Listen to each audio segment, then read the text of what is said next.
আসসালামু আলাইকুম বন্ধুরা, স্বাগতম আমাদের চ্যানেলে। আজকের ভিডিওতে আমরা জানবো ভয়ঙ্কর রাসেল ভাইপার বা চন্দ্রবোড়ার হিংস্রতা বিপজ্জনক বিষ সম্পর্কে। যদি আপনি আমাদের চ্যানেলে নতুন হন তাহলে অবশ্যই সাবস্ক্রাইব করুন আর পাশে থাকা বেল আইকনটিও ক্লিক করুন। তাহলে চলুন আর দেরি না করে শুরু করা যাক। পৃথিবীর বেশিরভাগ সাপই মানুষকে এড়িয়ে চলার চেষ্টা করে, কিন্তু রাসেল ভাইপার, যা কিলিং মেশিন নামে পরিচিত, তাদের মধ্যে ব্যতিক্রম।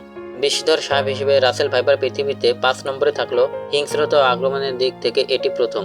এরা আক্রমণের ক্ষেত্রে এতই দ্রুত যে 1 সেকেন্ডের 16 ভাগের 1 ভাগ সময়ে পুরো কামড়ের প্রক্রিয়া সম্পন্ন করতে পারে। প্রতি বছর পৃথিবীতে যত মানুষ সাপের কামড়ে মারা যায় তার উল্লেখযোগ্য অংশই রাসেল ভাইপারের কামড়ে মারা যায়। এদের বিষ দাঁত বিশ্বের দ্বিতীয় বৃহত্তম। এরা প্রচন্ড জোরে হিস হিস শব্দ করতে পারে। রাসেল ভাইপারের বিষ হেমোটক্সিন, যা কামড় দিয়ে মানুষের মাংস পচিয়ে দেয়। ভয়ঙ্কর এই রাসেল ভাইপার বাংলায় চন্দ্রবোড়া নামে পরিচিত, তবে রাসেল ভাইপার নামেই বেশি পরিচিত। এর বৈজ্ঞানিক নাম ডাবোয়া রাসেলি। এরা সামনে থেকে মাথা উঁচু করে কামড় বসায়। এদের বিষের তীব্রতা এত বেশি যে খুব কম রোগীই বাঁচে। যেখানে কামড় দেয় সেখানে পচন শুরু হয়। অন্যান্য সাপের বেলায় 48 ঘন্টা কাটলে রোগীকে নিরাপদে মনে করা হয়। রোগী সুস্থ হয়ে বাড়ি ফেরার পথেও মারা গেছে এমন রেকর্ড আছে। রাসেল ভাইপারের কামড়ে বাঁচা খুবই কষ্টকর। একটি চন্দ্রবোড়া সাপ এক ছোবলে বেশ খানিকটা বিষ ঢালতে পারে।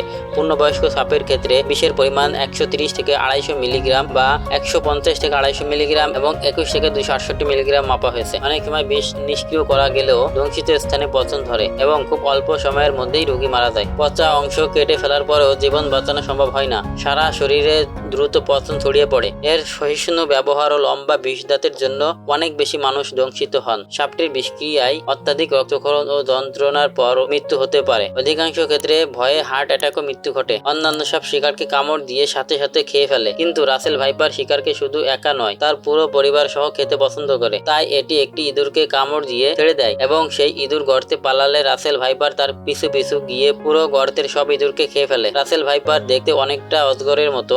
এদের দৈর্ঘ্য সাধারণত 4 থেকে 5 ফুট হয়। তবে সম্প্রতি চাঁপাইনবাবগঞ্জে 8 ফুট দীর্ঘ একটি রাসেল ভাইপার মারা হয়েছে, যা পৃথিবীর কোথাও দেখা যায়নি। বাংলাদেশে উত্তরবঙ্গের বরেন্দ্র এলাকা সহ পদ্মার তীরবর্তী এলাকায় এদের উপস্থিতি বেশি। গত কয়েক বছরে এদের সংখ্যা দ্রুত বৃদ্ধি পাচ্ছে। ধারণা করা হয়েছিল এরা বাংলাদেশ থেকে বিলুপ্ত হয়ে গেছে। মাঝে 25 বছর এদের দেখা মেলেনি, তবে 2012 সালে চাঁপাইনবাবগঞ্জের বরেন্দ্র অঞ্চলে এদের পুনরায় দেখা মেলে। সে বছর এর বিষে শুধু চাঁপাইনবাবগঞ্জে 15 জন লোক মারা যায়। গবেষকদের মতে 25 বছর বিলুপ্ত থাকার পর বন্যার পানিতে ভেসে ভারত থেকে এই সাপ বাংলাদেশে এসেছে। পদ্মার তীরবর্তী এলাকায় এই সাপের উপস্থিতি সবচেয়ে বেশি। 2013 সালে রাজশাহীতে আবার দেখা মেলে সাপটির। এ পর্যন্ত এসব অঞ্চলে এই সাপের কামড়ে শতাধিক মানুষ মারা গেছে। সবচেয়ে বেশি আক্রমণ ধান খেতে এবং কৃষকদের উপর ঘটে। এছাড়া ঝোপঝাড়, শুকনা গাছের গুঁড়ি, ডাব গাছের নিচে এবং গোয়াল ঘরে এই সাপ থাকতে পছন্দ করে। তবে স্থলে যতটা ক্ষিপ্র, পানিতে ততই দুর্বল থাকায় বন্যার পানিতে ভেসে আসা নিয়ে বিতর্ক আছে। রাসেল ভাইপার খুব দ্রুত বংশ বিস্তার করে।